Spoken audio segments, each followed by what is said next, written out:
Okay, I want to show you how to play that. Now, unfortunately, there's not time in this mini lesson to show you that whole thing. There's not time to show you this bit. But there is time to show you this bit. I know what you're thinking. You wanted to learn that bit as well, but it would just take too long to do all that in one go. So I'm going to show you this, this rock and roll rhythm. And that's really fun to play, and that's a lot of fun, and you can get people singing along to that. And if you want to learn the whole Johnny B. Goode song, then I suggest you go onto the website and find it on the archive, and there's a whole full-length video guitar lesson where there's time to explain the whole thing to you. Okay, so let's begin. I'm going to play this thing in slow motion through to you so you really understand what I'm doing. So it goes like this. Now, I'll just give you a clue. Keep an eye on my right hand and you'll see that I'm using palm muting to make it sound sort of chunkier, like I explained when we learned how to do power chords. Okay, so let me play it through to you so you can see what I'm doing.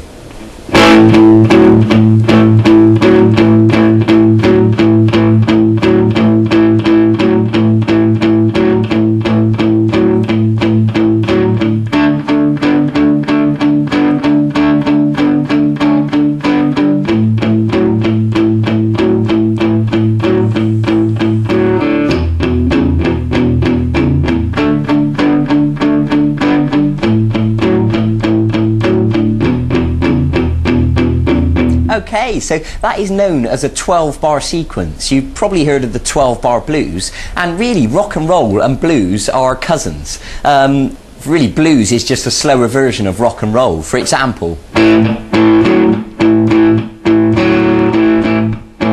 that's like a blues rhythm, and a rock and roll is the same thing but faster. Like that, okay? So I hope you get the idea. So let me begin by explaining exactly what it is I'm doing. So if you take your first finger and put it on the 4th string of fret 2, and what I'm going to ask you to do is to pluck the 5th string and the 4th string. Now, of course, the 5th string is open at this stage, so it'll sound like this. Good. And you can do that twice. Now what I want you to do is to take your 3rd finger and put it onto the 4th string at fret 4.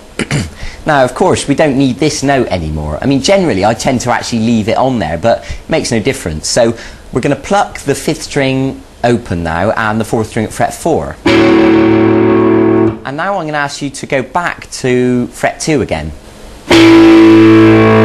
So I hope that makes sense. If we join it together, it should sound like this. Okay. Now what I'm going to ask you to do is to play it twice.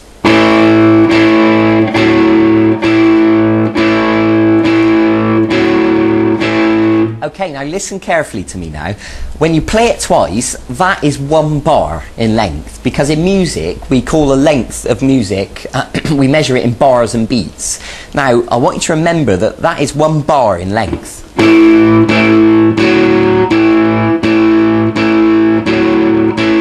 Okay, now here's the thing. I'm going to ask you to play 4 bars, so it should sound like this.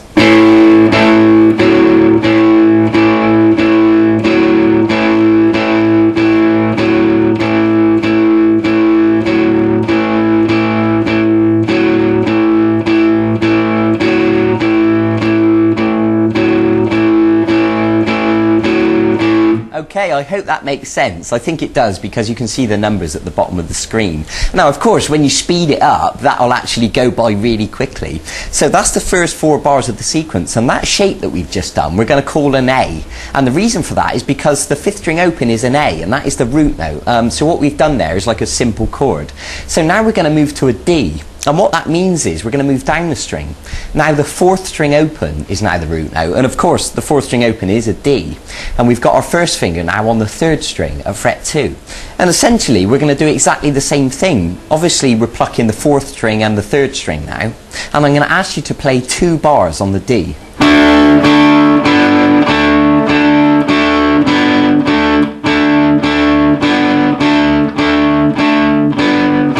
Good. So up to this point we've got 4 bars of A and 4 bars of D.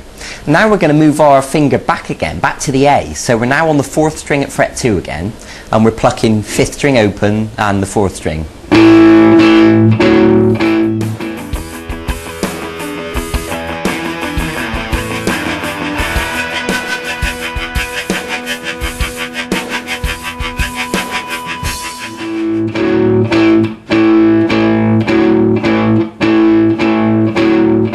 So that was 2 bars of A, okay? I hope you're following this, all right? And if not, don't worry, because I'll run through it again in a second. So what we're going to do now is go to an E, and it couldn't be simpler. You're just going to move your first finger to the 5th string, fret 2, and the 6th string is open, and of course the 6th string open is an E. So you're going to pluck the 6th string and the 5th string for 1 bar.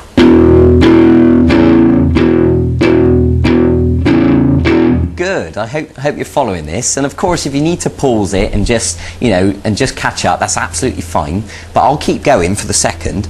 We're going to go to the D again now for another bar. So that's the 3rd string at fret 2 and the 4th string open, and now we're going to go back to the A for 1 bar, and then we're going to finish on the E for 1 bar. Okay, now don't worry if you haven't memorised all that straight away, I wouldn't expect you to, but you might have noticed that that adds up to 12 bars, so let me talk you through that again. We've got 4 bars of A,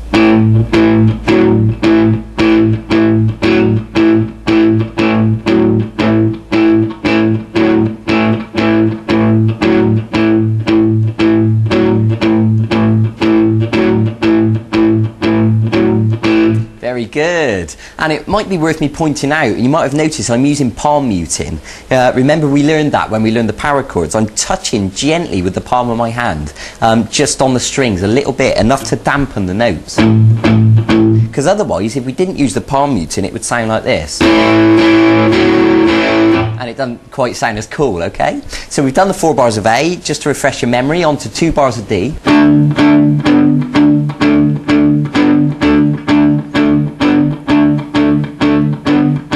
To 2 bars of A. 1 bar of E. 1 bar of D. 1 bar of A. 1 bar of E. Okay, I'm going to play you this now a little bit faster. So.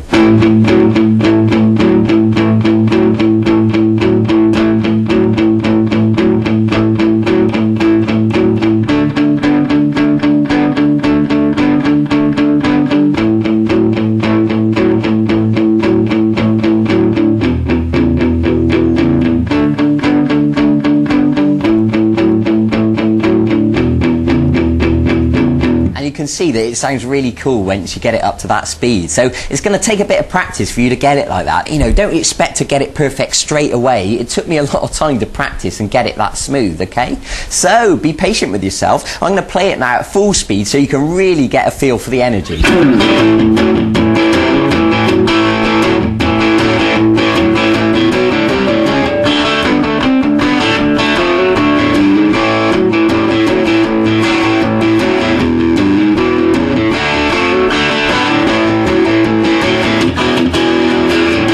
Now, I spiced it up a lot there. I put a lot of extra notes in it to make it sound even more interesting. But, you know, you can work towards that. I want you to start simple, get the hang of that, and then you'll find that once you've got it, everything else will start to flow, and all these other little interesting bits and pieces will start to come together and make sense. So you know what you got to do now. You got to go and practice it and get it nice and smooth. Take your time, be patient, go and get on with it. It'll be worth it in the end. If you want to learn Johnny B. Goode, it's on the website on vguitarlessons.com. Look on the archive and you can can learn, you know, all that. You can do all that if you want to. Okay, so thanks for joining me. Can you believe we're actually nearly 3/4 of the way through this E-course now? We're actually nearly finished. We've done so much stuff already.